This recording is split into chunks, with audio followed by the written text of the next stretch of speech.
Gracias, Domingo. Hoy se cumple el 46 aniversario del asesinato de Orlando Martínez. Yo fui su amigo y estaba prisionero en las Navidades del 74, cumpliendo 5 años de cárcel que me habían impuesto. Y él, a través de Magali, era muy interesado en la lucha de los presos y en particular de mi situación. Y fue que me envió a la cárcel el texto de Juan Salvador Gaviota. Y entonces fue en diciembre a verme. Pero en ese momento él estaba sosteniendo un punto de vista de apoyar las reformas que había introducido Balaguer, creyendo que eso era una forma de contener el avance del fascismo y que había que apoyarla. Y llegó diciéndome: oye, en China han acabado con mi tocayo Juan Salvador. Es claro, le dije, Juan Salvador es una apología del individualismo, pero desechando esa esencia burguesa, Juan Salvador tiene otra cara, y es esa otra cara la que nos acerca a ti y a mí, su rebeldía, su decisión de no aceptar el orden establecido, de no resignarse a lo heredado y a las viejas costumbres. El tiempo siempre es corto y el porvenir es extenso, pero en ninguna parte es tan corto el tiempo como en una visita carcelaria para hablar del futuro, porque los presos sabemos que solo tenemos 2 pies en el tiempo, ayer y mañana. Uno pasó y el otro no ha llegado. En esa indomable rebeldía que nos acompaña, nunca nos negamos a hablar del presente, aunque tengamos el tiempo encadenado. De ahí que Orlando y yo tuvimos que hablar del presente. Repetía que había que cerrar el paso al fascismo, apoyando las reformas de Balaguer, que los latifundistas y las multinacionales estaban amolando cuchillos. Creía que aquí había muchos huevos de Pinochet que podían empollarse. Por eso decía, había que apoyar las reformas balagueristas como apertura para empujar en esa dirección, incorporando las masas y facilitando la evidencia de la limitación del gobierno para cumplirlas. Era algo así como ser los más ardorosos defensores de la reforma. Y realmente nadie en el gobierno defendió las reformas mejor que Orlando. Los sucesos de Chile le habían impresionado terriblemente. Él insistía en las garras y los puñales de los golpistas. No advertía que hablaba de la responsabilidad de las fuerzas de izquierda, que en aquel país no entendieron la unidad y la legalidad como medio, usándola como un fin en sí misma, despertándose un día ahogadas en su propia sangre. Orlando tenía un alma de cordero. Yo valoro las reformas balagueristas desde otro ángulo y se lo repetía. Son las reformas de la dependencia.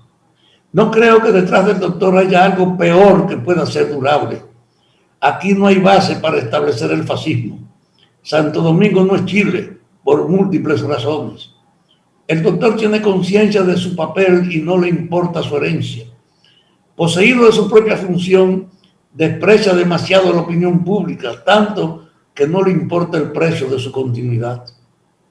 Por eso, si aquí desaparecen las formalidades que aún quedan en pie y el fascismo se generaliza, solo se hará la manera que pueda ser más o menos durable, no estable, y eso será con Balaguer a la cabeza.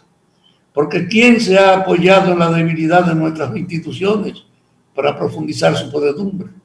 ¿Quién ha hecho cada vez más marcada de la justicia, del Congreso, de la Constitución, de la soberanía, de las Fuerzas Armadas y sus obligaciones fundamentales?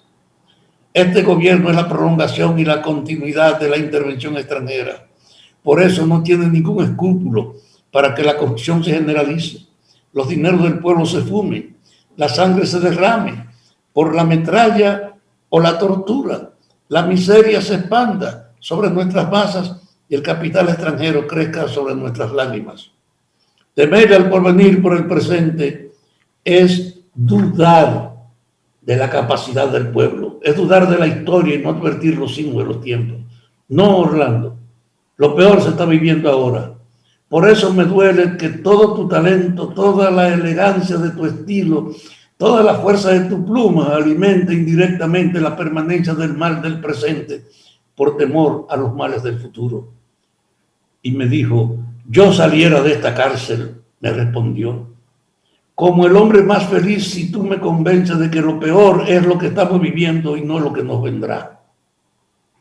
Entonces comenzamos a ver juntos que la impunidad no ha crecido silvestre sino alimentada, que el crimen no ha sido improvisado sino dirigido, que la penetración extranjera no ha sido tolerada sino que ella ha impuesto la forma de ejercerse, que el gobierno no es un aliado suyo sino un instrumento. Y en ese marco el orden no acepta a medias sino incondicionales. Las reformas tienden a fortalecer ese orden ampliando la base social con los beneficiarios y los corrompidos que hermanados en la fuerza intentan perpetuarse por la violencia. 10 años con estas promesas llevamos por este camino. Es verdad que el campo y los cuarteles serán decisivos, pero el gobierno, conociendo esta verdad, no permite legalmente que el campo llegue nada que no sea su voz, su macana y su metralla. Y a los cuarteles no acepta que ni a través de la sombra llegue el recordatorio diciéndole que él es del pueblo, hecho nueva canción. Los que se engañan en el presente puede que no vean el futuro.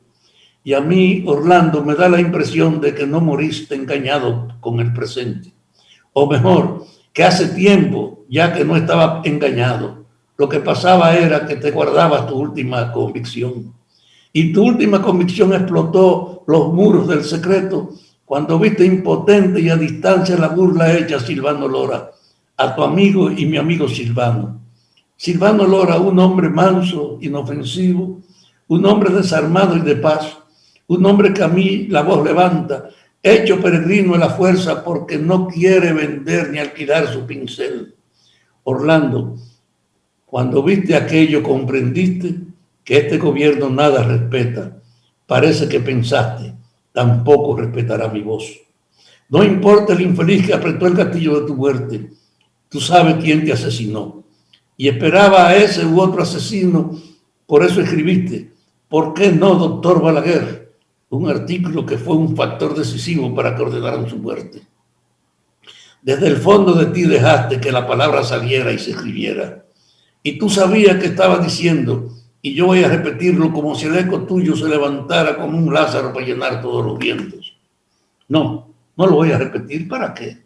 Mejor seguiré trabajando con mi fe y tu aliento, con el optimismo que irradiaste en aquella visita, con la firmeza con que defendiste tus ideas sabiendo ya que lo peor se vive ahora.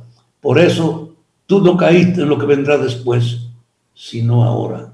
Publiqué ese artículo a propósito de su muerte y lo he usado hoy como un recuerdo a un hombre que respeto y admiro hasta en las contradicciones que tuve con él.